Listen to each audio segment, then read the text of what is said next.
Okay, I'm going to be cooking our corn on the cob in the microwave. Takes 4 minutes. It's going to be just like this. I'm going to do one at a time. Do a bigger one.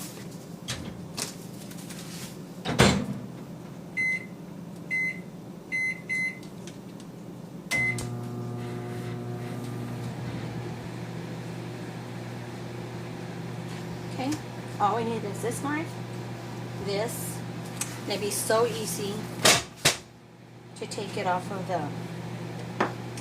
out of the husk.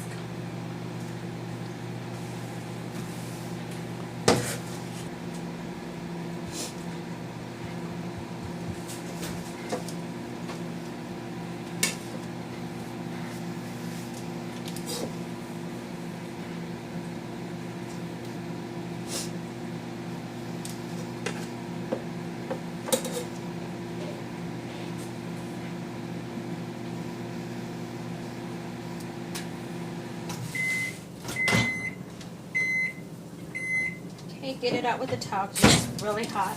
Okay, go ahead and hold it with the towel. Cut the little tail off.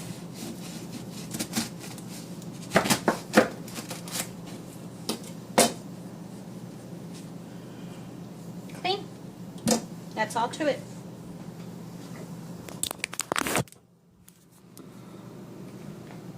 Good idea.